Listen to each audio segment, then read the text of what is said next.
ये देश उबल रहा है भाई। ये देश चाहता है परिणाम। ईंट में छुरा भौंकना पाकिस्तान की आदत में शुमार है। पाकिस्तान की फौज अपने नेटवर्क के जरिए, आईएसआई के जरिए वो भारत में गड़बड़ी तोड़फोड़ करने की कोशिश करती रही है। इसमें जो गोदी मीडिया का रोल है, जिस तरीके से उसको हाइप दिया जा रहा है, करते हैं हम कुछ नहीं, बहुत सारे गाल बजाने की आप बात है। इसे कहते हैं, इसमें राजनीति भी हो रही है, राजनीति भी देख रहे हैं लगातार। ये जो मीडिया का एक बड़ा वर्ग है वो ये है, जितनी चाबी भरी राम ने उतना चले खिलौना। मैं साफ कह रहा हूं, इसके पीछे धन है कि इसका हल सिर्फ और सिर्फ गांधी के सिद्धांतों में है।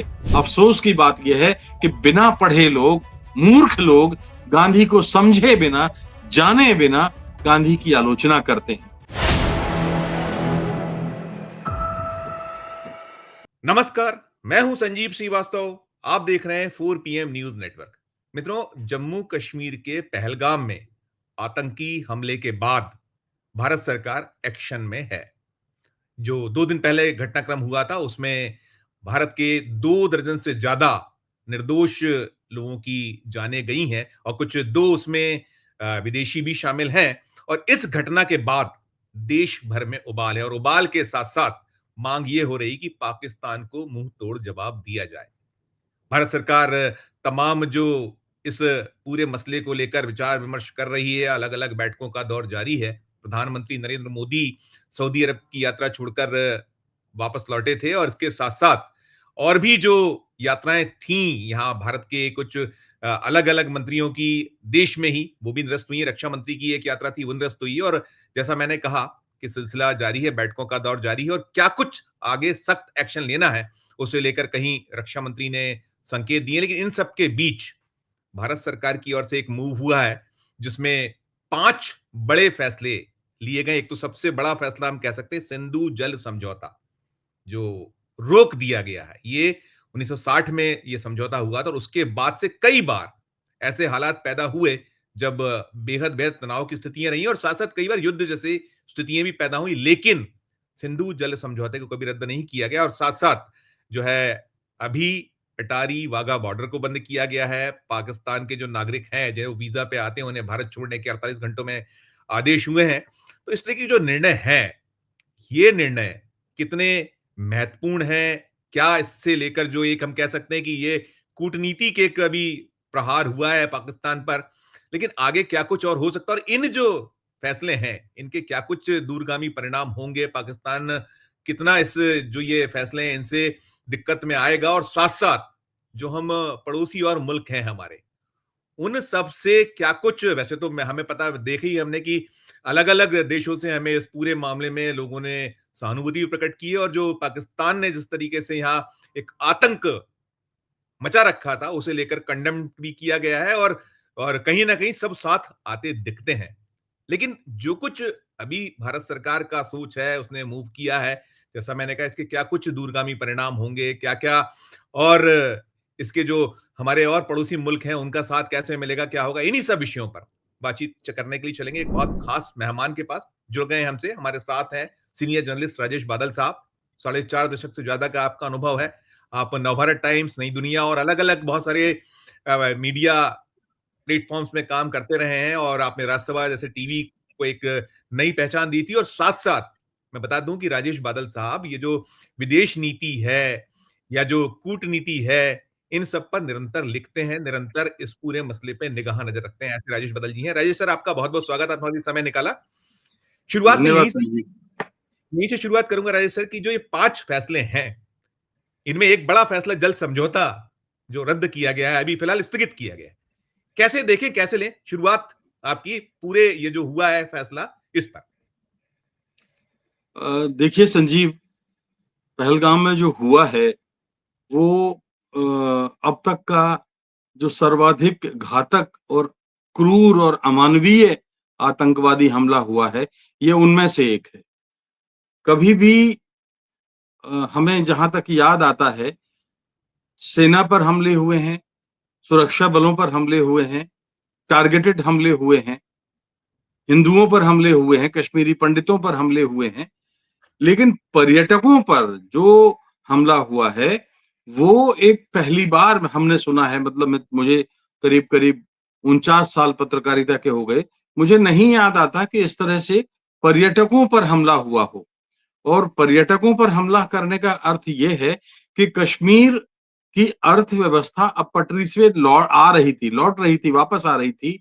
लोग अब उससे पैसा उनको मिल रहा था, उनकी जेब भारी हो रही थी और उनकी जिंदगी खुशहाल हो रही थी, ऐसा हमें लगने लगा था। तो ऐसी स्थिति में कोई अपने पैरों पर कुल्हाड़ी क्यों मारेगा?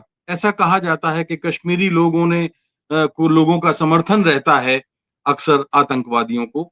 तो ये पहली बार हमने देखा है कि कश्मीर में मस्जिदों से इस मामले की निंदा हुई, कश्मीरी संगठनों ने निंदा की, पहलगाम की एसोसिएशन ने निंदा की, और कुल मिलाकर के कश्मीरी अवाम 65 के बाद पहली बार हमने देखा है कि इस तरह से इस ऐसे आतंकवादी हमले के विरोध में खड़ी हुई है। अब आपने जो बात कही है कि जो हम भारत सरकार ने कदम उठाए हैं, वो देखिए पहले भी कदम उठाए गए हैं। अभी बीते दिनों जब हुआ था, आपको याद होगा पुलवामा वाला जब हुआ था, तब भी ऐसे ही कदम उठाए गए थे। तो मैं ये कह रहा था कि जो बाकी फैसले हैं, और भी कुछ 4 फैसले लिए हैं भारत सरकार ने, तो पुलवामा के बाद भी ऐसे ही फैसले लिए गए थे। लेकिन जो जल सिंधु जल नदी का जो समझौता है, जो 1960 का है, लगभग लगभग आप मान के चलिए कि 65 साल पुराना ये समझौता, जंग के हालात में भी कभी नहीं हमने उसको रद्द किया। यानी इसका कारण ये है कि भारत ने हमेशा अपना मानवीय पक्ष नहीं छोड़ा। हमने मानवीय पक्ष तब भी नहीं छोड़ा जब 1971 में पूर्वी पाकिस्तान से कितने शरणार्थी आए थे, लाखों शरणार्थी आए थे, या मेरा ख्याल 1 करोड़ के आसपास शरणार्थी थे, और हमने उनको महीनों तक राशन दिया, खाना दिया।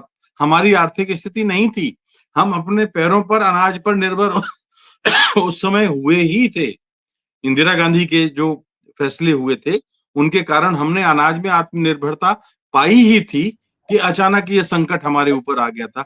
तब भी हमने वो मानवीयता दिखाई। हमने करगिल में जो घुसपैठिए बना करके पाकिस्तानी सेना घुस रही थी, हमने उसको वापस लौटने दिया, और हमने तब भी अपनी वो मानवीयता नहीं छोड़ी।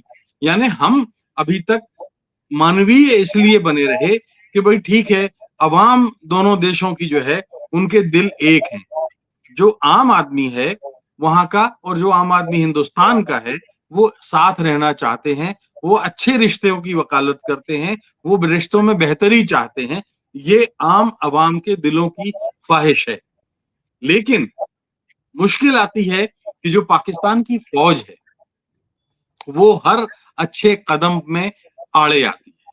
आपको याद होगा कि अटल बिहारी वाजपेयी की हुकूमत जो थी, अटल बिहारी वाजपेयी तो बस से लाहौर गए थे, गए थे। उन्होंने शांति का पैगाम दिया था, लेकिन बदले में हमें कारगिल मिला। मनमोहन सिंह का जन्म स्थान पाकिस्तान में था, लेकिन वो जब तक प्राइम मिनिस्टर रहे, तब तक वो पाकिस्तान नहीं गए।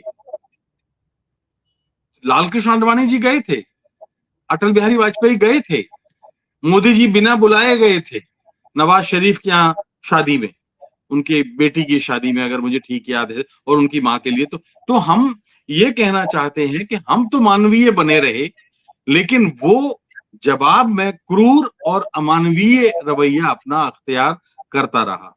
अब ये जो पर्यटकों पर जो हमला हुआ है, ये इतना था कि आप मान के चलिए कि अब सब्र की सीमा भर चुकी थी, और इसलिए ये समझौता हमें रद्द करना पड़ा। और इस समझौते को रद्द करने से यकीनन पाकिस्तान पर बहुत बड़ा दबाव पड़ेगा। यानी हम अगर पाकिस्तान को पानी छोड़ें तो पाकिस्तान मुश्किल में है, और पाकिस्तान को पानी रोकें तो पाकिस्तान मुश्किल में है। और इसीलिए पाकिस्तान ने आज कहा है, आज सुबह वहां के जो वजीर आजम है शहबाज शरीफ, उन्होंने एक बैठक बुलाई थी, और उन्होंने कहा कि हम भी अपने मौके पर एक उत्तर देंगे। अब देखते हैं क्या उत्तर देते हैं, लेकिन फिलहाल तो पाकिस्तान कटघरे में है, क्योंकि ये जो ब्यास, रावी, सतलुज और चनाब, मैं गया हूं उस इलाके में, जो जहां से वो पानी पाकिस्तान जाता है। हम वहां तक गए, उस बॉर्डर तक गए हैं, बल्कि बॉर्डर के थोड़ा सा आगे तक भी गए हैं। तो हमने देखा है कि वहां ये पानी जो है पाकिस्तान के लिए जीने का एक बहुत बड़ा सहारा है। तो ये समझौता रद्द करना पाकिस्तान के लिए बहुत बड़ा झटका है। जी संजीव। बिल्कुल बिल्कुल, आपने सही कहा। हम जो इसको पढ़ रहे थे, हमने पाया कि 82% के आसपास जो उनकी खेती है इसी पानी पर निर्भर है।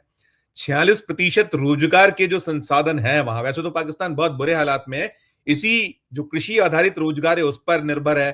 फिर 15% के आसपास जो जीडीपी उनका टोटल है, उसका एक बड़ा हिस्सा, 15% के आसपास का हिस्सा कृषि से होता है। तो निश्चित फंसे तो हैं, लेकिन क्या इतना ही काफी है कि अभी हमको कुछ और भी, क्योंकि हम ये बार बार कहते हैं, आपने जैसा कहा कि अटल बिहारी वाजपेयी जी तो बस लेके गए थे, हमने देखा था वो, और फिर बदले में कारगिल दिया गया। तो पीठ में छुरा भौंकना पाकिस्तान की आदत में शुमार है। तो इतना ही काफी होगा कि आपको लगता है, क्योंकि जैसा अभी आ रहा है निकल के, रक्षा मंत्री ने कहा कि हम बहुत माकूल जवाब देने वाले हैं, देश की जनता देखेगी। क्या आप देखते हैं, क्या संभावना, क्या जवाब संभावनाएं देखते हैं, और क्या हो सकता है होना चाहिए, इस पर भी है। देखिए, दो बातें हैं। पहली बात तो ये है कि पाकिस्तान, जो आपने कहा कि बार बार पीठ में छुरा घोंपता है, और छुरा घोंपने की आदत इसलिए है क्योंकि पाकिस्तान एक बुनियादी तौर पर नकली मुल्क है। सारे देशों में हिफाजत के लिए, उनकी सुरक्षा के लिए सीमा पर सेना होती है, देशों के लिए सेना होती है। और पाकिस्तान एक ऐसा मुल्क है जहां सेना के लिए देश है। बिल्कुल ठीक। हमारे यहाँ देश के लिए सेना है, सब जगह ऐसा होता है, लेकिन वहां उल्टा है। तो सेना अपने तरीके से उस देश को चलाने की कोशिश करती है। कई हुकूमतें भी ऐसी आई वहां पर जिन्होंने भारत के साथ एक ठीक ठाक से रिश्ते रखने चाहे, लेकिन जब जब भी रिश्ते सुधारने की नौबत आई, पाकिस्तान की फौज अपने नेटवर्क के जरिए, आईएसआई के जरिए, वो भारत में गड़बड़ी तोड़फोड़ करने की कोशिश करती रही है, ताकि रिश्ते सामान्य ना हो पाए। जिस दिन पाकिस्तान में लोकतंत्र बहाल हो जाएगा, पाकिस्तानी फौज हाशिए पर आ जाएगी, उस दिन तो सब कुछ समाप्त हो जाएगा। फिर तो पाकिस्तानी फौज जो आज वहां कर रही है, आपको पता है पाकिस्तानी फौज क्या क्या करती है? पाकिस्तानी फौज वहां बिजनेस चला रही है, पाकिस्तानी फौज वहां खेती करती है, पाकिस्तानी फौज वहां तरह तरह के कारखाने लगाती है, पाकिस्तानी जनरलों की जमीनें हैं। मतलब से वहां की सेना लड़ने के अलावा सारे धंधे करती है। तो उनके सारे धंधे बंद हो जाएंगे अगर एक मजबूत लोकतांत्रिक सरकार वहां आ गई, जो कि सेना नहीं चाहती। तो ये होगा। अब सवाल ये है कि ये इसका अंजाम क्या? देखिए, अगर आप 47 से देखें, तो जिस कश्मीर की वो रट लगा रहा है पाकिस्तान या पाकिस्तान की आर्मी, ये पाकिस्तान भी जानता है कि वो जिंदगी में कभी कश्मीर उसको नहीं मिलेगा, लेकिन कश्मीर के बहाने फौज अपना शिकंजा मजबूत रखना चाहती है, अपने देश की आवाम को भड़काना चाहती है। लेकिन आज जो पाकिस्तान की अब नई पीढ़ी आ रही है, वो ये जानने लगी है, और आप ये पाएंगे कि आज आज का जो पाकिस्तान है, उसमें जो नई नस्ल है, वो खुद भी फौज के विरोध में है। इमरान खान तो खुद फौज के लाए हुए थे। जी। वहां जितने भी प्राइम, नवाज शरीफ फौज के लाए हुए थे, शहबाज शरीफ फौज के लाए हुए हैं, इमरान खान फौज के लाए हुए थे, बेनजीर भुट्टो फौज की लाई हुई थी, भुट्टो साहब फौज के लाए हुए थे, सारे प्राइम मिनिस्टर फौज के लाए हुए थे। और देखिए, ज्यादातर उनमें ऐसे निकले जिन्होंने फौज से रार उनकी ठन गई, और उन्होंने उसी फौज से रिश्ता उन्होंने तोड़ दिया। इसलिए रिश्ता तोड़ दिया कि एक मौके पर उनको भी लगा कि ये फौज अपना स्वार्थ से उल्लू सीधा करती है, ये पाकिस्तान की हिमायती नहीं है। मैं एक उदाहरण बताता हूं आपको, लेकिन मैं ये उदाहरण थोड़ा सा, और इसका उदाहरण को आगे उत्तर दूंगा।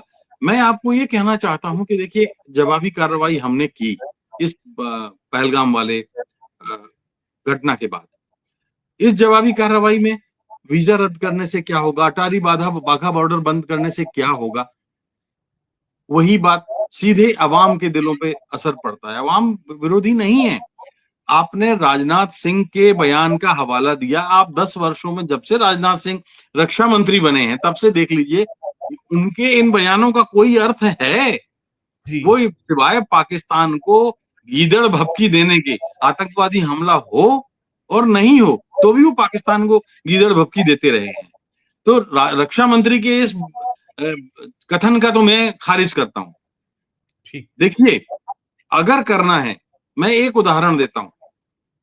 कोई छिपा हुआ तथ्य अब नहीं है कि बांग्लादेश हमने बनवाया, जी। और जो कार्रवाई होती है वो ये नहीं बताई जाती है कि कार्रवाई में हम क्या करेंगे, हम ये करेंगे, हम वो करेंगे, हम ये करेंगे। खामोशी के साथ इंदिरा जी ने वो कूटनीति अख्तियार की, गोपनीयता अख्तियार की, रणनीति बनाई और खेल हो गया। ये अजीब सी बात है कि ये लोग जब से सत्ता में आए हैं, तब से जो करते नहीं हैं उससे ज्यादा गाते हैं। आते हैं। डिफेंस के मसले में, देश के सीमा के मसलों पे कभी चीजें पता नहीं लगने दी जाती। यहां तो मीडिया में पहले आ जाती हैं खबरें।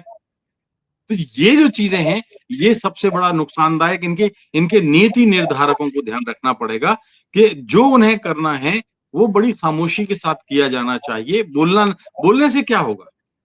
आप कुछ नहीं कर पाएंगे। आप क्या चाहते हैं कि आप सीधे सीधे हमला तो बोल नहीं सकते, क्योंकि उधर चीन का दबाव होगा, अमेरिका भी बीच में आएगा। तो अमेरिका तो हमेशा से ही पाकिस्तान को पालता पोसता रहा है। पाकिस्तान, और इसका एक आंतरिक कारण, और जो ये हमला हुआ है ना संजीव, इसका आंतरिक कारण मैं बताना चाहता हूं। पाकिस्तान की जो आर्थिक स्थिति है बड़ी खराब है, जी। वो दिवालिया होने के कगार पर है।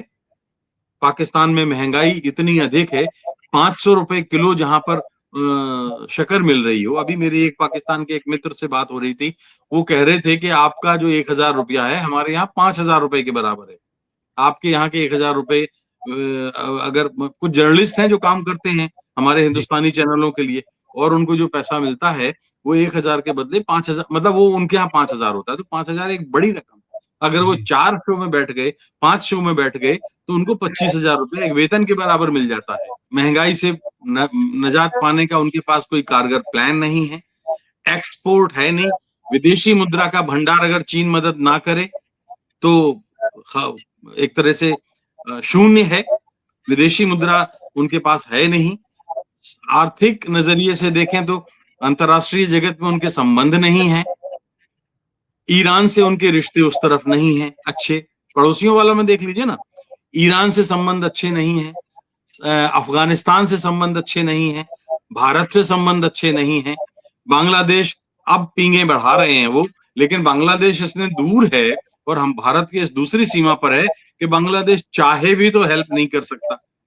तो उनकी जो पड़ोसियों से रिश्ते हैं नहीं है। बलूचिस्तान तो जो अंग्रेज लोग भारत को बांट के गए थे, उस नक्शे में, भारत के उस नक्शे में बलूचिस्तान नहीं था। जी। बलूचिस्तान 10 अगस्त 1947 तक अलग देश था। उस अलग देश का अंग्रेजों के साथ एक संधि थी।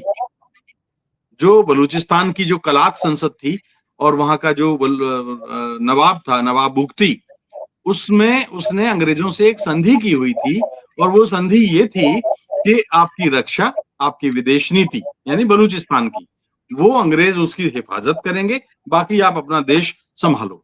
तो जब अंग्रेज जाने लगे तो अंग्रेजों ने कहा, नवाब बुगटी साहब अब हम जा रहे हैं, और आप जो है ये अपनी रक्षा संधि और विदेश नीति और जो भी आप संभालो। तो इस तरह से बलूचिस्तान अलग देश, स्वतंत्र देश था। जब मोहम्मद अली जिन्ना साहब ने वहां पाकिस्तान बनवाया तो आकार बहुत छोटा सा था। तो उन्होंने तो, बल्कि जिन्ना साहब का कथन था, बड़ा पॉपुलर कथन है, आप जानते होंगे कि हमको माचिस की डिबिया के बराबर भी पाकिस्तान दे दोगे तो चलेगा, लेकिन हमको चाहिए अलग मुल्क। तो जी। उन्होंने बलूचिस्तान को धोखा दिया, भरमाया, और कहा कि जो अंग्रेजों के साथ तुम्हारी संधि थी वही पाकिस्तान आपके साथ करना चाहता है। रक्षा और विदेश नीति हम आपकी रक्षा बनाएंगे। तो बलूचिस्तान के जो नवाब बुख्ती साहब थे वो झांसे में आ गए, और उन्होंने उस संधि पत्र पे हस्ताक्षर कर दिए। जब नवाब बुख्ती साहब संधि पत्र पे हस्ताक्षर करके लौटे तो वहां कलात संसद में बलूचिस्तान की उनकी बड़ी निंदा हुई, भर्त्सना हुई कि आप क्या करके आए हैं, हमारी आजादी को आप गिरवी रख के आए हैं। और फिर उसके अब क्या, जब उस पछताए होत क्या, जब चिड़िया चुग गई खेत, उसके बाद से जो पाकिस्तान ने कब्जा किया है, तो हम तो देखिए अपने देश में नक्सलाइट्स इतने हमले करते हैं, लेकिन हम अपनी सेना का इस्तेमाल करने से बचते हैं। हमारी जी। सुरक्षा बल संयम बरतते हैं। लेकिन बलूचिस्तान में तो वायुसेना ने बम बरसाए हैं, उनके हवाई हमले किए हैं, वहां पे थल सेना ने टैंकों से गोले बरसाए हैं, ऐसी मुठभेड़ें हुई हैं आर्मी के साथ। तो पाकिस्तान ने उस देश पर कब्जा किया हुआ है। अब बलूचिस्तान में लगातार हमले हुए हैं, तो बलूचिस्तान के हमलों से उसकी बदनामी हो रही है, क्योंकि बलूचिस्तान में ग्वादर जो है, वो जो बंदरगाह बनाया है वो चीन ने बनाया है। अब वहां पर एक अमेरिका भी कुछ अपना करना चाहता है। तो इन देशों के अंदर बड़ी बदनामी हो रही थी। तो बलूचिस्तान पे हमला होता है, पख्तूनिस्तान में हमला होता है, खैबर पख्तूनवा जो प्रांत है वहां पे हमला होता है। ईरान से उसकी शिकायत है कि ईरानी जो है वो हमला करते हैं और वहां पे आक्रमणकारियों को और आतंकवादियों को संरक्षण देते हैं। सऊदी अरब में हमारे प्राइम मिनिस्टर जा रहे थे। सऊदी अरब, अब वो देखिए, बंधी मुट्ठी खाक की खुल गई तो खाक की। सऊदी अरब और ईरान में नहीं बनती, लेकिन सऊदी अरब हमारी तरफ झुका हुआ है और ईरान तो हमारी तरफ है ही। उसका कारण शिया और सुन्नी का है, क्योंकि जी, सऊदी अरब में सुन्नी बाहुल्य है और ईरान में शिया। और भारत ने आबादी के मान से ईरान के बाद मेरा ख्याल है दूसरे या तीसरे नंबर पर शियाओं की आबादी है। सर, ये जी, एक सामाजिक ढांचे की बात मैं कर रहा था, लेकिन मैं मूल बात ये थी कि पाकिस्तान अपने आंतरिक समस्याओं पे काबू नहीं पा रहा है, राजनीतिक अस्थिरता है, इमरान की लोकप्रियता जेल में बंद होने के बाद बढ़ती जा रही है, उनको वो काबू में नहीं पा रहे हैं। तो ध्यान बटाने के लिए पाकिस्तान ने, दुनिया का ध्यान बटाने के लिए, जब अमेरिकी उपराष्ट्रपति भारत में है, भारतीय प्राइम मिनिस्टर सऊदी अरब में है, तब उन्होंने ये अवसर चुना कि वो कह सकें दुनिया को कि देखो, भारत में भी सब कुछ ठीक ठाक नहीं है, उनके घर में भी हमले होते हैं। तो ये अब इसमें तो कोई प्रमाण की आवश्यकता भी नहीं है कि इसमें पाकिस्तान का हाथ है। लेकिन असल बात यह है संजीव, आपको याद है कि 11 साल पहले जब माननीय मोदी जी चुनाव प्रचार करते थे, मैं हिंसा की वकालत नहीं कर रहा हूं, मैं आपको बता दूं, मैं किसी जंग की वकालत नहीं करता हूं, क्योंकि जंग किसी मसले का समाधान नहीं है। जंग अपने आप में एक मसला है, समस्या है। बिल्कुल, तो जो बिल्कुल। अपने आप में खुद एक समस्या हो, वो समस्या का समाधान नहीं हो सकती। लेकिन वक्त पड़े तो फिर सारे हथियार किसी देश को अपनी हिफाजत में खोलने पड़ते हैं, रखने पड़ते हैं। माननीय मोदी जी ने 11 साल पहले कहा था कि हम एक सिर के बदले 10 सिर लाएंगे। याद है जी, आपको? बिल्कुल, बिल्कुल, कितने बिल्कुल। बार उन्होंने जो है इसको मुद्दा बनाया, लेकिन वो 10 सिर तो आए नहीं। पुलवामा कांड हो गया, 11 साल में 32 हमले हुए हैं, आतंकवादी हमले, और उन 32 में से 15 कश्मीर में हुए। जी, और सुनिए, पिछले साल जब नरेंद्र मोदी जी ने मई मेरा ख्याल है जून में शपथ ली थी, जून में जी, पिछले साल शपथ ली थी, और उस शपथ के बाद 5 बड़े आतंकवादी हमले हो चुके हैं, अभी जून नहीं आई है। एक अगर मुझे ठीक याद है तो जिस दिन 9 जून को शपथ ली थी शायद, 9 अगर 9 जून। थोड़ा सा मतलब मुझे याददाश्त 9 जून, 9 जून, 9 9 जून। जून को शपथ ली थी, और उसी दिन आतंकवादी हमला हुआ था, उनको ये हिंसा हुई थी। फिर उसके बाद 8 जुलाई को कठुआ में हुई थी। जी, उसके बाद 20 अक्टूबर को गांदरबल में हुई थी, और उसके ठीक 4 दिन के बाद बारामूला में बारामूला में आतंकवादी हमला हुआ था। 5 आतंकवादी हमला हो चुके हैं 1 साल के भीतर। तो आप रोक क्या रहे हैं? मुझे बार-बार ये ताज्जुब होता है कि करगिल जीतने के बाद आप देखिए, करगिल में जब आतंकवादी हमले, जब परवेज मुशर्रफ थे, तो संसद पे हमला हुआ, जो हमारे लोकतंत्र का सर्वोच्च प्रतीक है, उस पर पार्लियामेंट पे हमला होता है, जब अटल बिहारी वाजपेयी की सरकार थी, और हम, सारी दुनिया हमारे साथ थी, लेकिन हम ताकत का प्रदर्शन नहीं कर पाए। बिल्कुल, लाल बिल्कुल। किले पर हमला हुआ है, देखिए दोनों प्रतीकात्मक हमले थे, आतंकवादी हमले थे। लाल किले पर हमला हुआ और हम प्रतीकात्मक उत्तर भी नहीं दे पाए। रघुनाथ टेम्पल पर हमला हुआ, अक्षरधाम पर हमला हुआ, और कितने हमले हुए, मतलब करगिल तो हुआ ही हुआ। तो इसी कड़ी में 1 साल में 5 आतंकवादी हमले, जो आपने रक्षा मंत्री की बात की, इसलिए मैं उनको बहुत गंभीरता से नहीं लेते, उनको केवल गाल बजाने का हुनर आता है, और वो गाल बजाते हैं। लेकिन भारत सरकार जो समग्र है, उसको कार्रवाई करने से किसने रोका है? मैं आपको बोलता हूं, मान लीजिए इसी हमले को हम अब निर्णायक आक्रमण मान लें, और हम पाकिस्तान पर हम कोई एक सीमित जंग भी छेड़ दे, मान लीजिए, मैं फिर कह रहा हूं कि मैं जंग के समर्थन में नहीं हूं, लेकिन ये स्थिति क्रूर और अमानवीय हम आक्रमण है, पर्यटकों पर हमला आज तक नहीं हुआ है, तो अगर जंग छेड़ दें तो क्या रूस विरोध करेगा हमारा? चीन क्या इस स्थिति में है कि विरोध करेगा? चीन का मोर्चा अमेरिका के साथ खुला हुआ है, क्या ट्रंप हम विरोध करेंगे? कौन विरोध करेगा? पाकिस्तान को आज समर्थन देने की स्थिति में कौन है? आज देखिए, यूक्रेन नाटो का मेंबर, 15 साल में नाटो का मेंबर नहीं बनाया यूक्रेन को यूरोप के देशों ने, और सारा जंग उसी पे लड़ी जा रही है। आज अमेरिका तक ने पल्ला झाड़ लिया है, यूरोप के देश अब मदद देने से कतराने लगे हैं। तो दिवालिया हो रहे देश को, कर्जों में डूब रहे हो देश को, क्या कौन सा देश सपोर्ट करेगा, आप मुझे बताइए।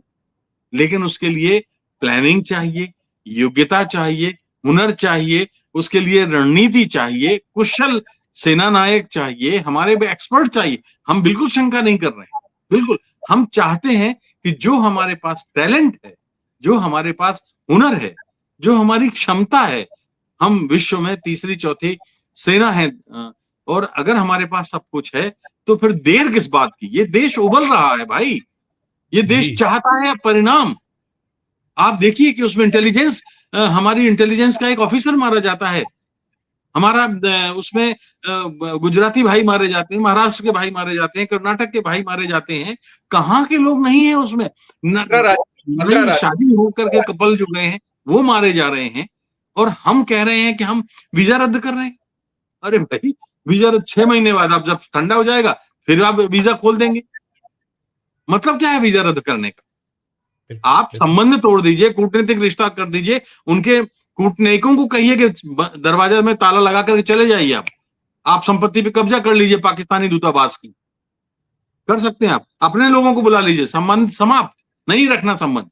अनुच्छेद 2 जब 370 हटाया था भारतीय संसद ने, तब पाकिस्तान ने एक तरफा व्यापार बंद किया था कि नहीं किया था? उन्होंने, जो वैसे ही भूखों मर रहे थे। तो आपको किसने रोका है? इसके लिए मैं जो चाहता हूं कि अपेक्षित कार्रवाई भारत सरकार से जो है वो करनी चाहिए, और अगर अभी नहीं तो कभी नहीं। पुलवामा के बाद ये देश गुस्से में था, करगिल के बाद भी ये देश गुस्से में था, लाल किले पर हमले के बाद भी ये देश गुस्से में था, संसद पर हमले के बाद भी ये देश गुस्से में था। लेकिन हम जो वीजा रद्द कर देंगे, 4 राजनयिक निकाल देंगे, 2 सलाहकार निकाल देंगे, इससे बात नहीं बनती है। केवल एक फैसला इनका ढंका है, वो सिंधु जल समझौते वाला है, पर ये कितना अमल इस पे हो पाएगा, ये आने वाला दिन बताएगा। जी बिल्कुल, जी बिल्कुल सही। देखिए, देश को अभी तक कुछ नहीं मालूम है। ये जो घटना है 48 घंटे लगभग होने वाले हैं। हम जब ये बात कर रहे हैं 48 घंटे हो जाए, देख रहे हैं देश को कुछ भी खुलकर कोई नहीं बताएगा, ऑफिशियली कुछ नहीं मालूम है। अब तक घटना को लेकर तो स्पष्टीकरण आना चाहिए था ना। केंद्रीय गृह मंत्री आए, गए थे वो, ठीक है, आप क्या करिएगा वो ना बताइए, लेकिन जो चीजें थी, जिम्मेदारी हम लेने को तैयार नहीं। हमारा तो बहुत बड़ा लैप्स रहा है, हमारी चूक देखिए, रही इस है। हमले पर हम पोप साहब, हम पोप के लिए हमारे मन में भी सम्मान है, बहुत बड़े आध्यात्मिक और धार्मिक संत थे वो। हम जब उनके निधन पर 3 दिन का राष्ट्रीय शोक रख सकते हैं, तो फिर इस हमले पहलगाम के बाद हम 1 दिन का राष्ट्रीय शोक हमने क्यों नहीं रखा? बिल्कुल, बिल्कुल, यही आप सवाल बताइए है। ना। बिल्कुल, संसद बिल्कुल, का 1 दिन का विशेष सत्र बुलाया जा सकता है, क्यों नहीं बुलाया गया? सभी दलों की सर्वदलीय बैठक 1 दिन के अंदर बुलाई जा सकती थी। क्या हो रही है, विपक्ष इस मौके पर उनका विरोध करता सरकार का? आज हो रही है। प्रतिपक्ष की बैठक क्यों नहीं बुलाई गई? सर्वदलीय बैठक क्यों नहीं बुलाई गई? हम आपने सारी सीमाओं पर अपनी तैनाती, जो जो खैर हो रही होगी मुझे नहीं पता, और सेना की गतिविधियां हम जानना भी नहीं चाहते। अच्छा है अगर चल रही हैं तो बढ़िया बात है, लेकिन आज ही की खबर है कि कराची से उन्होंने सारे अपने लड़ाकू विमान जो चीन के दिए हुए हैं वो पाकिस्तान ने तैनात कर दिए हैं। यानी शायद पाकिस्तान को लग रहा है कि अब हम कोई आक्रमण कर सकते हैं। तो वो एक अलग उनकी स्थिति है, उनका जो हाल है वो जाने। लेकिन हमको जो करना चाहिए, क्या हम लोकतांत्रिक देश होने के नाते हम कर पा रहे हैं? ये प्रश्न है।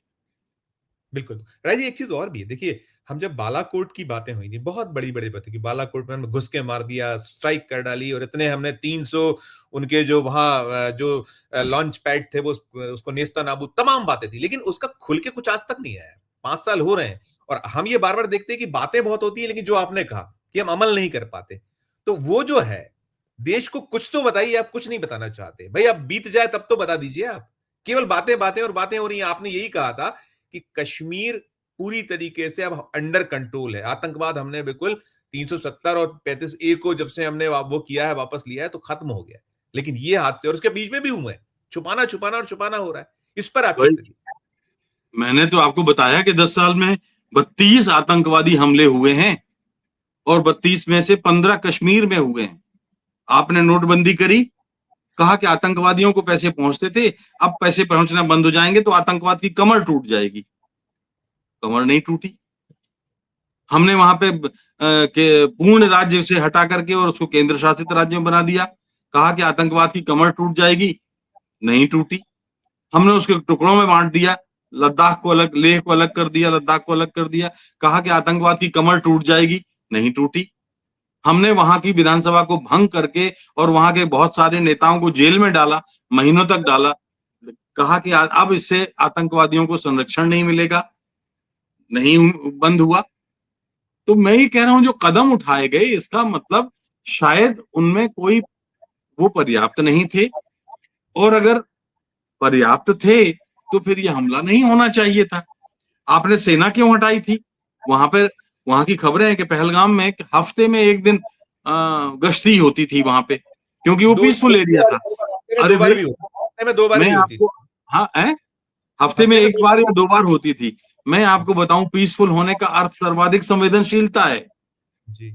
मध्य प्रदेश में जब छत्तीसगढ़ अलग नहीं हुआ था, तब नक्सलवादी उन इलाकों में रहते थे, जिन इलाकों में रहते थे वहां बिल्कुल शांति रहती थी, क्योंकि वो उनका शेल्टर एरिया था। वो हमले करते थे दूर जाके। तो इसका मतलब क्या माना जाए कि बालाघाट बहुत बढ़िया, वो बालाघाट में नक्सलवादी नहीं थे। डाकू जिस इलाके में रहते हैं, अब तो डाकू नहीं रहे उस तरह से चंबल के बीहड़ों में, लेकिन डाकू जहां हुआ करते थे बीहड़ों में, मान लीजिए कि मध्य प्रदेश के इलाके में है, तो वो हमला करते थे इटावा में जाकर के। मध्य प्रदेश में अपने चुपचाप पड़े रहते थे, तो मध्य प्रदेश पुलिस ये सोचती थी कि हमारे ऊपर तो हमला ही नहीं हुआ, हमारे ऊपर हमें कोई डकैती नहीं पड़ी, हमारे यहाँ शांति है, तो बहुत शांतिपूर्ण इलाका है। तो ये चीज है कि पहलगाम अगर शांतिपूर्ण था तो ये मुझे लगता है कि बारूद के नीचे का ढेर था, और वहां लोग बाहर से आ गए, 3 लोग बताए जाते हैं कि परदेसी थे। धर्म पूछा, उन्होंने पैंट खुलवाई और फिर गोली मारी। क्रिश्चियन भी थे, सिख, परदेसी भी थे, विदेशी भी थे। तो जब विदेशी, मेरे ख्याल एक इजराइल का था और दूसरा शायद किसी और देश के थे, तो यूएई का, यूएई। वो जब उन्होंने बेचारे बेकसूर लोगों ने जान गंवाई, तो हमें क्या कुछ नहीं करना चाहिए? आज एक अमेरिकी सैनिक कहीं मारा जाता है तो अमेरिका देख लीजिए उसको किस तरह से गंभीरता से लेता है। अमेरिका अतीत गवाह है, अब चूंकि विषयांतर हो जाएगा, विषय बदल जाएगा, नहीं तो मैं आपको कहानियां सुनाऊं कि कहां कौन सा देश अपने एक सैनिक के बदले में क्या काम करता है। वही हम आपने कहा कि दावा दावा करते हैं, एक के बदले 10 सिर ले आएंगे, 10 के बदले 100 सिर ले आएंगे, लेकिन क्या कर पा बाकी रहे हैं? कनाडा से हमारे संबंध छिटके आतंकवाद को खुलकर समर्थन देता रहा, हमने स्टैंड लिया, प्राइम मिनिस्टर हट गया, ठीक है। अब जो नए प्राइम मिनिस्टर आएंगे वहां पे 28 तारीख को, आप मान के चलिए कि उनके साथ भी क्या हमारे वैसे रिश्ते रहेंगे? ये मैं आने सर वाला वक्त बताएगा। मैं माफी चाहता हूं, मैं इसी पे आता हूं, मैं आपको करूंगा उस पर ही बात। मैं सर इसमें आप कह रहे हैं कि चीन फंसा हुआ है या बांग्लादेश की स्थितियां खराब हैं, तमाम है, बावजूद इसके क्या भारत जिस स्थिति में है, जो उसकी ओर से कहा जा रहा है कि हम माकूल जवाब देंगे, तो ऐसे में इनका क्या रोल हो सकता है, दोनों देशों का, चीन बांग्लादेश, कि हमारे रिश्ते इनसे अच्छे नहीं रहे, अच्छे नहीं है बहुत। आपको मैं, इतिहास बहुत कुछ सिखाता है। चीन एक बहुत चालाक, चतुर कारोबारी है, व्यापारी है। वो दूसरे के मामलों में टांग नहीं अड़ाता है। जब 1971 का जंग भारत और पाकिस्तान की हुई, तो चीन ने एक अल्टीमेटम दिया था 24 घंटे का, और श्रीमती गांधी ने कहा कि तुम्हारा अल्टीमेटम की पुड़िया बना के रखो। अल्टीमेटम का कुछ नहीं हुआ। अमेरिका ने कहा था कि आपने पाकिस्तान पे हमला किया है, हम अपना जंगी बेड़ा भेजेंगे। इंदिरा गांधी ने कहा कि भेज दो। इधर से रूस ने हमारे समर्थन में, सोवियत संघ था उस समय, सोवियत संघ ने भेजा हमारे समर्थन में। अमेरिका ठेंगा, कुछ नहीं कर पाया। रूस हमारे साथ खड़ा रहा, लेकिन रूस, ऐसा नहीं था कि रूस के समर्थन के कारण हम जीते थे। अरे रूस पर तो 60 के दशक में चीन ने हमला कर दिया था, आपको पता है? 60 के दशक में, तभी इंदिरा, 69 के आसपास की बात है, मैं तारीख आगे पीछे कर रहा हूं, 69 के आसपास चीन ने रूस के, सोवियत संघ के कुछ द्वीपों पर हमला किया, और तब दोनों देशों की सेनाओं में 8 या 9 महीने तक जंग चली, और सोवियत संघ को अपने कुछ द्वीप गंवाने पड़े थे। उस समय इंदिरा गांधी प्राइम मिनिस्टर थी, और तब रूस के विदेश मंत्री या रक्षा मंत्री भारत आए थे, और भारत से कहा था कि हमसे रक्षा संधि करो, और जब भारत से रक्षा संधि की, तब चीन विड्रॉ हुआ था। तो ये चीन है। दूसरा एक और उदाहरण चीन का बता देता हूं कि 1937-38 की बात है, जब नेताजी सुभाष चंद्र बोस भारतीय राष्ट्रीय कांग्रेस के अध्यक्ष थे, तो जापान नाम के एक पिद्दी से देश ने, इतने से देश ने इतने बड़े चीन पर हमला कर दिया था, और चीन गिड़गिड़ाया था भारत से कि हमको कुछ सहायता दो। रूस के साथ गिड़गिड़ाया। रूस ने अपने 5000 पैराशूट से सैनिक उतारे, अपनी फौज भेजी, तब चीन को बचाया था।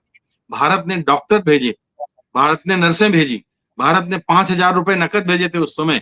ये 1937-38 की बात है। तो भारत से गिड़गिड़ाए थे वो। तो चीन पाकिस्तान की मदद करने वाला नहीं है। अगर वो देख लेता है, हम पिछले बार, और दूसरा, हमने इतिहास में दरअसल अपनी जंगों में विजय को हमने अपनी पाठ्य पुस्तकों का हिस्सा नहीं बनाया। हमने चीन के साथ भी एक शानदार जंग लड़ी थी, और हम उसमें, हमने चीन को बहुत धूल चटाई थी। 4 दशक पहले की बात है। लेकिन हम आज हिंदुस्तानी जानते हैं? नहीं जानते। पाकिस्तान ने कच्छ में हमला किया था 1965 में, फरवरी में। वो जंग कैसे लड़ी गई थी, हालांकि उसमें हम थोड़ा सा अच्छी स्थिति में नहीं थे, लेकिन क्या हमारे बच्चे जानते हैं कि 1965 में हमने कच्छ के रण में जंग लड़ी थी? तो बात, लेकिन आपकी जो चीन की है, चीन को कुछ नहीं करेगा। चीन को अपने ग्वादर बंदरगाह की अलबत्ता चिंता रहेगी। वो भारत से पर्दे के पीछे ये चाहेगा कि ग्वादर छोड़ दो आप, बाकी पाकिस्तान को जैसे निपटना है निपटो। तो चीन नहीं करेगा। दूसरा, आप बांग्लादेश की बात कर रहे हैं, हम तो दोनों सीमाओं पर लड़ सकते हैं, लेकिन बांग्लादेश किसी सीमा पर नहीं लड़ सकता। बांग्लादेश की स्थिति देखिए ना, आप नक्शा देखें तो एक बीच में ऐसा बनता है, अगर हमने उसको चारों तरफ से घेर के काट दिया, तो बांग्लादेश की मदद कौन कर पाएगा? आज श्रीलंका हमारे साथ जो है, चीन से उसने बहुत पैसा खाया है, महिंद्रा राजपक्षे ने अपने चुनाव में, लेकिन साथ हमारे देने को मजबूर क्यों है? क्योंकि वो चारों तरफ से पानी से घिरा हुआ है, और केवल भारत है जो रक्षा कर सकता है उसकी, चीन नहीं रक्षा कर सकता। तो हमें कूटनीतिक, भौगोलिक, रणनीतिक चीजें देखनी पड़ती हैं। लेकिन मैं नहीं जानता कि हमारे यहाँ कितनी स्तर पर क्या सोचा जा रहा है, पर लोग, इस देश के लोग, 150 करोड़ लोग अब ये चाहते हैं कि इस मसले का स्थायी समाधान होना चाहिए। ये कश्मीर का मामला भी स्थायी तौर पर निपटना चाहिए। यकीन मानिए, अगर मोदी जी ने ऐसा कुछ कर पाया तो वो चक्रवर्ती सम्राट हो जाएंगे। अफसोस की बात यह है कि वो नहीं कर पा रहे हैं। एक साल में 5 आतंकवादी हमले, पांचों कश्मीर में। 35 आतंकवादी हमले 10 साल में, 15 हमले कश्मीर में। कैसे आप कहते थे कि हम आतंकवाद से रक्षा करेंगे? बिल्कुल, बिल्कुल, रहे सर, आपने बहुत अच्छी बात कही कि आप बहुत, आपके उसमें माकूल मौका है। शायद जो पाकिस्तान है, उसके जो सेना के प्रमुख हैं, उन्होंने खुद ने अवसर बहुत अच्छा दिया है आपको, और आप बहुत, और ये जो कर दिया है, ये जो नरसंहार किया है, जिस तरीके से एक रक्तपात किया है, वो बिल्कुल किसी सूरत में आप बर्दाश्त की होगी। एक चीज मैं और पूछना चाहूंगा रहे सर, इसमें जो गोदी मीडिया का रोल है, जिस तरीके से उसको हाइप दिया जा रहा है, करते हैं हम कुछ नहीं, बहुत सारे जो गाल बजाने की आप बात करते हैं, इससे क्या, इसमें राजनीति भी हो रही है, हम राजनीति भी देख रहे हैं लगातार। एक तो बड़ा गंदा सा रूप आया था छत्तीसगढ़ से जो निकल गया है कि उसने जाति पूछी, उसने धर्म पूछा, जाति नहीं पूछी। इसमें भी राजनीति, दोनों पर आपकी छोटी छोटी प्रतिक्रिया। ये देखिए, ये जो मीडिया का एक बड़ा वर्ग है वो ये है, जितनी चाबी भरी राम ने उतना चले खिलौना। मैं साफ कह रहा हूं, इसके पीछे धन है। तो महात्मा गांधी ने, मैं यहां कोट करूंगा, महात्मा गांधी ने एक बार अंग्रेजी हुकूमत के बारे में सबसे तीखी टिप्पणी की थी, बांझ और वेश्या। आप कल्पना कर सकते हैं, महात्मा गांधी ने ये लैंग्वेज यूज की थी। तो मैं ये कहना चाहता हूं कि हमारे मीडिया में भी अब लगभग वैसी ही स्थिति बन गई है। हमारा वैचारिक आधार नहीं रहा, हमारा सोच नहीं रहा, हमारी रीढ़ की हड्डी नहीं रही। तो एक कारण तो ये है। दूसरा, ये जो आप कह रहे हैं कि जो चीजें लाई जा रही हैं, प्रचार बहुत हो रहा है, गाल बजाए जा रहे हैं, होता कुछ नहीं है। क्योंकि मीडिया ने भी एक वर्ग ऐसा है जो सनसनी फैलाना चाहता है। आप देखिए कि यूट्यूब पर ये तमाम सारे प्लेटफॉर्म जो हैं सोशल मीडिया और डिजिटल मीडिया के, उन प्लेटफॉर्म पे जो आपके जो थंबनेल बनते हैं, जो शीर्षक बनते हैं, शीर्षक कुछ और होते हैं। जब उस शीर्षक को पढ़ के कोई दर्शक देख लेता है तो उसमें अंदर कुछ नहीं मिलता। तो ये जालसाजी है, धोखाधड़ी है, 420 है। हम अपने दर्शक के साथ ये धोखा कर रहे हैं। अगर आपके शीर्षक में जो बात है अगर खबर में नहीं है तो मतलब क्या होगा? अखबार को तो हम गालियां देते हैं ना, अरे यार शीर्षक में जो बात है वो तो है ही नहीं अंदर में खबर में। तो ये तो धोखाधड़ी है जी। बिल्कुल, बिल्कुल। दूसरी चीज़ ये भी है राय सर, अभी आपने कहा, हम ये भी देख रहे हैं कि अब इवेंट्स का इस्तेमाल होने लगा। हम अभी देखिए 48 घंटे हुए हैं। राजनीति की बात हुई, हमने ये विद्रूप रूप देखा, और अब पूरे देश में हमने इसके पहले भी देखा। देखिए जो पुलवामा हुआ था, पुलवामा के हमने जो इसके लाभ होते हैं, जो राजनीतिक लाभ हानि होती है, वो हमने उसको पाया था। अभी इस मसले पर भी हम देख रहे हैं किस तरीके से इसको जो रूप दिया जा रहा है। ये नहीं बताया जा रहा है कि वहां वो एक कश्मीरी वो जो युवक था, मुस्लिम युवक, उसने बचाने की कोशिश की, वो भिड़ गया, उसने अपनी जान गंवा दी। बहुत से लोगों ने अपने घरों में रुकने का ऑफर किया, खाना लाके दिया, बचाने के प्रयास किए, मुस्लिम समुदाय ने। ये जो रूप है, इस पर आपकी टिप्पणी। आपको मैंने कहा ना कि 1965 की जंग के समय कश्मीरी लोग भारत की सेना के साथ लड़ रहे थे, कंधे से कंधा मिला के पाकिस्तान की फौज के साथ। कबायली युद्ध में कश्मीरी लोगों ने खदेड़ा था पाकिस्तानियों को। और ये एक सकारात्मक, सद्भाव भरा वातावरण है जो कश्मीर की कथा, एक जो सकारात्मक कथाएं हमको मिलती हैं, देश देख के दुख भी होता है और ठंडक भी मिलती है कि अभी भी मानवता हमारे बीच में जीवित है। और हम, हमारे अपने लोग, हमारे देश के लोग अपने वतन के लिए, चाहे वो कश्मीर हो चाहे कन्याकुमारी हो, वो जो है अपने देश के हितों की चिंता करते हैं, मानवता की चिंता करते हैं। और ये चूंकि हमला मानव, बार बार मैं जो मैं कह रहा हूं कि अब जल सिंधु रद्द की, सिंधु समझौता जो रद्द किया है, जल समझौता, वो इसलिए रद्द करना पड़ा क्योंकि अब ये मानवता की सारी हदें पार कर गया। पुलवामा के बाद हम सोचते थे कि शायद जो स्ट्राइक हमने की थी वो एक छोटी सी स्ट्राइक थी, लेकिन वो एक संदेश था पाकिस्तान के लिए कि शायद वो सबक सीखे। लेकिन सबक उसने सीखा नहीं। 71 के बाद 65 की जंग में हमने हराया, हमने सोचा कि सबक सीखेगा, नहीं सीखा। 71 की जंग में हमने हराया, हमने सोचा सबक सीखेगा, उसने सबक नहीं सीखा। हमने करगिल में 99 में हराया, हमने सोचा कि वो सबक सीखेंगे, उन्होंने सबक नहीं सीखा।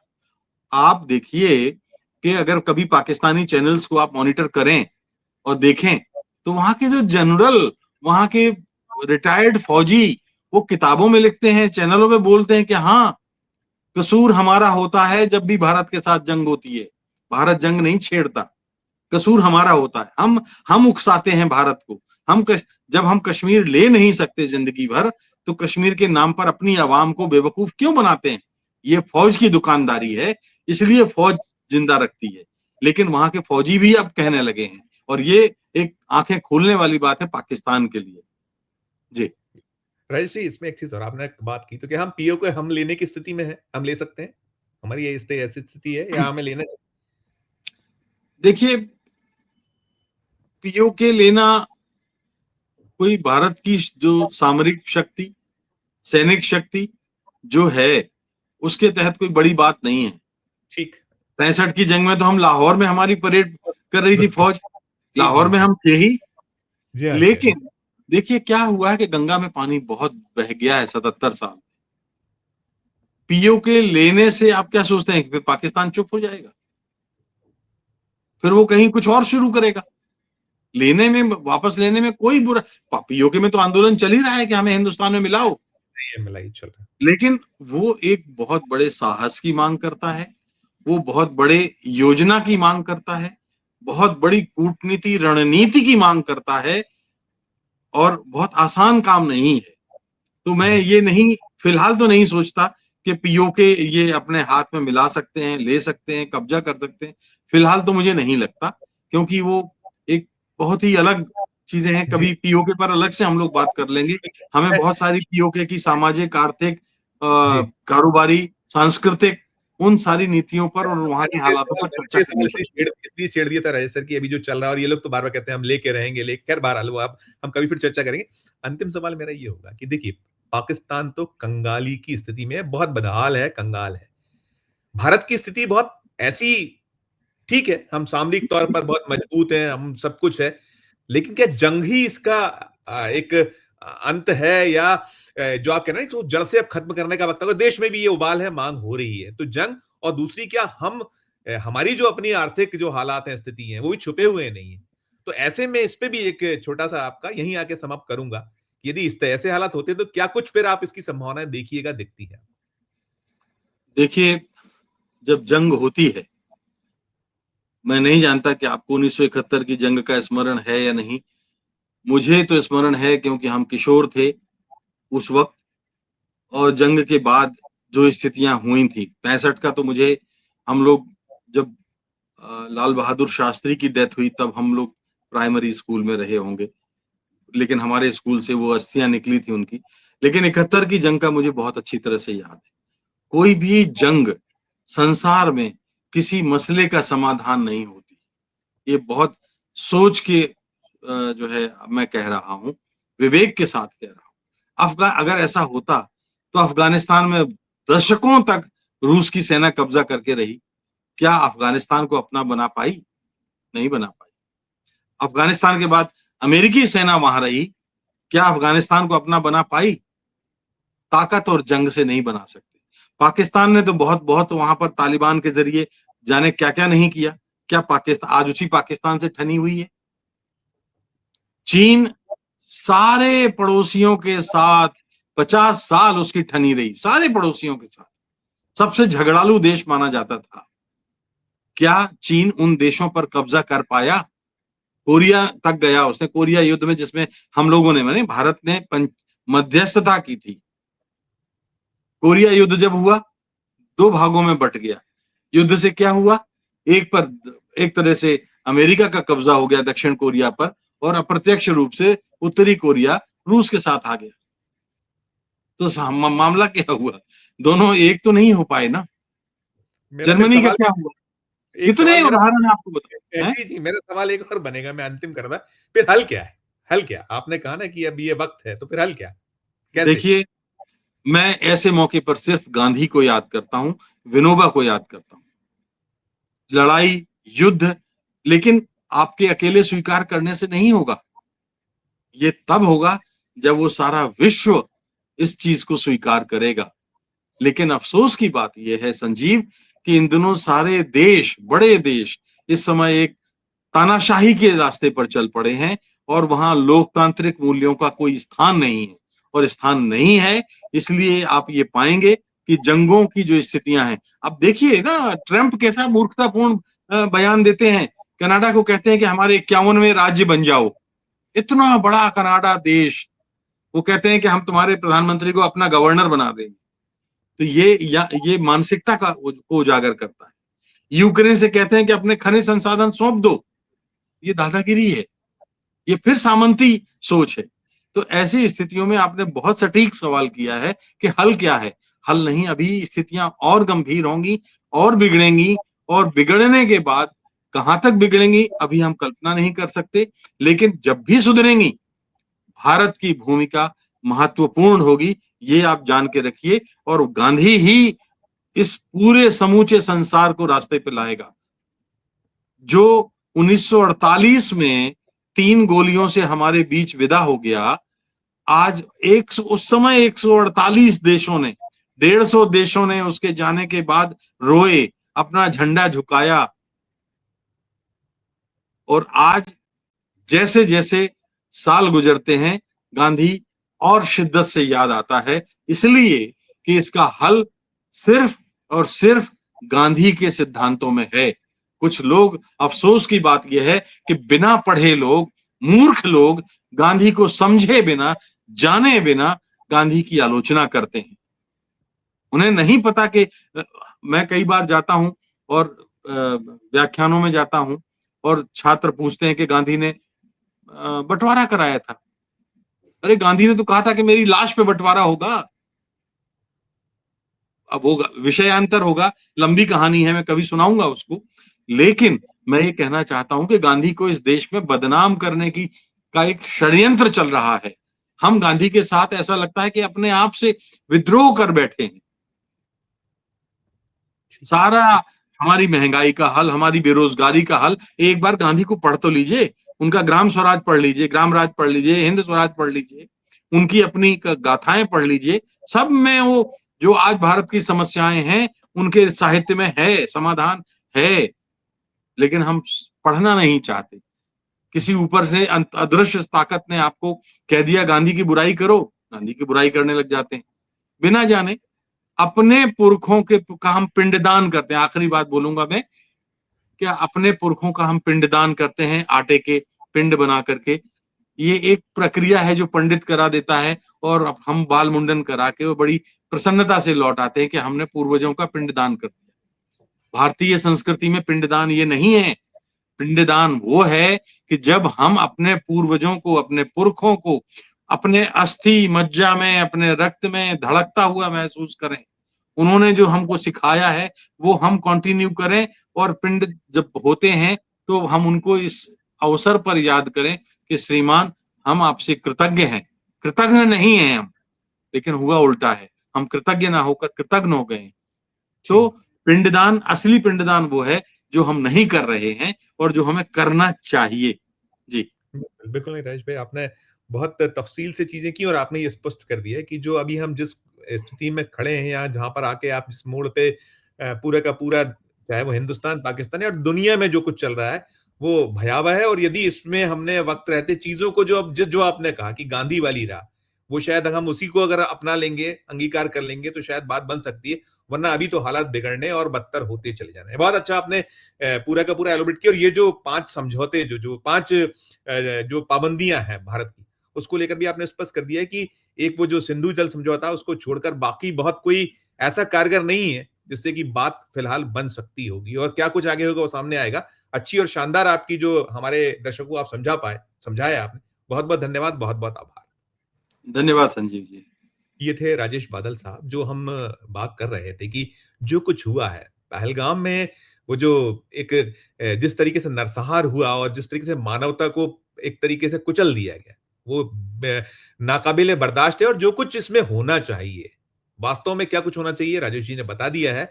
और भारत सरकार जो कुछ कर रही है, जो उसकी तरफ से हो रहा है, आगे सामने आएगा। अभी जो कुछ हुआ है, वो कह रहे हैं कि एक जो सिंधु जल समझौता है, उसको छिड़कर बहुत ज्यादा कारगर फिलहाल नहीं दिखता, और कुछ एक अलग तरह का निर्णय भी लेना होगा और कुछ कदम और ठोस उठाने होंगे। तब जाकर ये जो स्थितियां हैं कि कितने हमले, बार बार हमले होते हैं, वो बार बार पीठ में छुरा भोंकता है पाकिस्तान, और हम कुछ ऐसे ही करके, और फिर इसके जो हमें स्वार्थ होते हैं वो भी देखते हैं हम, कैसे कैसे लाभ राजनीतिक लिए जाते हैं। तो उस राजनीतिक लाभ में उलझने की जगह देश के प्रति एक बार सोचा जाए और ढंग से कुछ किया जाए, तब जाकर बात बनेगी। इस चर्चा में इतना ही। आपकी अपनी क्या राय? आपने सुना राजेश बादल जी को, उन्होंने एक एक पक्ष, एक एक पहलू को उकेर कर रखा है। टिप्पणी कीजिएगा, चर्चा अच्छी लगे तो चैनल को लाइक कीजिएगा, सब्सक्राइब कीजिएगा, ज्वाइन का बटन दबाइएगा, तो और हमारी हौसला अफजाई होगी। प्यार और इस्तेमाल रखिए और देखते रहिए 4 PM न्यूज नेटवर्क। धन्यवाद, नमस्कार।